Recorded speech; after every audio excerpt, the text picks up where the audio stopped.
धार जिले के नर्मदा नगर में आज पहुंची आदिवासी स्वाभिमान यात्रा आदिवासी समुदाय की आवाज को उठाने के लिए निकाली जा रही है। इस यात्रा का मकसद आदिवासी समाज पर हो रहे अमानवीय अत्याचार, आदिवासी समाज को भारतीय संविधान द्वारा दिए गए अधिकारों का हनन और जल जंगल जमीन आदिवासी समाज से छीनकर आदिवासी समाज की पहचान खत्म करने की कोशिशों का शांतिपूर्ण विरोध स्वाभिमान यात्रा के रूप में किया जा रहा है। आदिवासी स्वाभिमान यात्रा आदिवासी लोगों के सम्मान और उन्हें महत्व देने के उद्देश्य से शुरू की जा रही है। सुवेन हनी बघेल जी का बहुत बहुत धन्यवाद देता हूं, जिस गर्मजोशी से उन्होंने आज स्वागत करा है, और अपने समस्त पत्रकार बंधुओं का धन्यवाद देता हूं इस महत्वपूर्ण पत्रकार वार्ता में शामिल होने के लिए। साथियों, मध्य प्रदेश में सबसे ज्यादा देश में आदिवासी कहीं है तो मध्य प्रदेश में, और मध्य प्रदेश ही वो प्रदेश है जहां पर सबसे ज्यादा पूरे देश में आदिवासियों पर अत्याचार हो रहे हैं।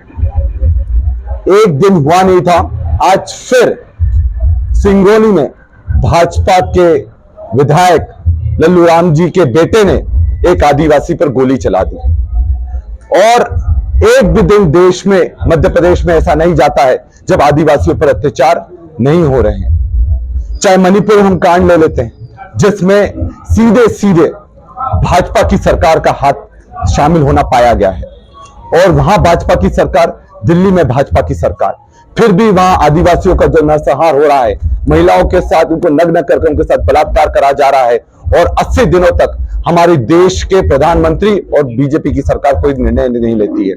सीधी में भी यही होता है कि वहां पर एक आदिवासी पर पेशाब कर दी जाती है। ये सिर्फ एक आदिवासी पर पेशाब नहीं करी, ये पूरी मानवता को शर्मसार करने का काम करा था, और कौन करता है? भाजपा का नेता करता है। सिवनी में 2 आदिवासियों को पीट पीट कर मार डाला जाता है, और कौन मारता है? बजरंग दल के कार्यकर्ता मारते हैं, और जो एसपी बजरंग दल के कार्यकर्ताओं पर कार्रवाई करता है उसका तबादला मुख्यमंत्री द्वारा कर दिया जाता है। नेमावर कांड में 3 बहनों के साथ बलात्कार होता है, उनके छोटे भाई और उनकी माता जी के 5 को, एक ही परिवार के आदिवासी सदस्यों को जिंदा जमीन में गाड़ दिया जाता है। कौन करता है? भाजपा का जो जुड़ा हुआ भाजपा का कार्यकर्ता करता है। नीमच में हमारे एक आदिवासी भाई को गाड़ी से बांध कर रगड़ रगड़ कर मार डाला जाता है। कौन करता है? भाजपा का कार्यकर्ता करता है। मुख्यमंत्री की खुद की विदिशा जिले में लटेरी कांड होता है, जहां पर आदिवासी जब काटकर लकड़ी घर ले जा रहे थे तो उन पर वन अधिकारियों ने गोली चला दी थी, उसमें उनकी मौत हो जाती है। तो साफ है कि मध्य प्रदेश में जबरदस्त शोषण बीजेपी सरकार हमारे आदिवासियों का कर रही है, और इससे सभी समाज जबरदस्त आहत हैं। जो सिंगरौली में आज हुआ, ये तो एक जबरदस्त तरीके का उनको चेतावनी है कि किस तरह से अब कानून व्यवस्था पूरी मध्य प्रदेश में चरमरा गई है। और दुख की बात यह है कि बीजेपी और राज्य सरकार पूरी ताकत से इन आरोपियों को बचाने में लगी हुई है। आज की हकीकत यह है, जब सिंगरौली में गोली चलाई गई, जिस लड़के ने, जो बीजेपी विधायक के लड़के ने गोली चलाई, उस पर अभी तक ST/SC एट्रोसिटी एक्ट नहीं लगा है। मैं मुख्यमंत्री जी से सवाल करना चाहूंगा, क्या उस पर NSA लगेगा? क्या आपका जो ये जंगल राज है उसमें बुलडोजर चलाने का, क्या उनके घर पर बुलडोजर चलेगा?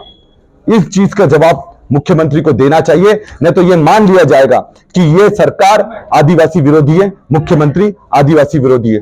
और इसी के लिए कमलनाथ जी के निर्देश पर मैं, मेरा भाई रामू टेकाम जो आदिवासी कांग्रेस का प्रदेश अध्यक्ष है, हमारी बहन चंदा सरवटे जी जो आदिवासी कांग्रेस की महिला प्रकोष्ठ की अध्यक्ष है, हमें आदेशित करा गया कि मध्य प्रदेश में हर आदिवासी के घर तक पहुंचो, हर आदिवासी के आंसू पोंछो, और उनको जाकर ये विश्वास दिलाओ कि हम उनके साथ हैं, और समाज के अभिमान को, स्वाभिमान को जगाने का प्रयास करो, उनकी पहचान को बचाने का प्रयास करो। और इसी उद्देश्य से ये यात्रा निकाली गई है, जो कि 2200 किलोमीटर सीधी से चलकर झाबुआ तक पहुंचेगी। 19 जुलाई से हम निकले हैं, पिछले 17 दिनों से, और 7 अगस्त को इसका एक भव्य समापन झाबुआ विधानसभा में होगा। और अभी तक 36 विधानसभाओं तक हम हुआ हैं, 18 जिलों तक हम हुआ हैं, और आगे भी इसी तरह से हम अपने भाइयों तक पहुंचने का काम करेंगे।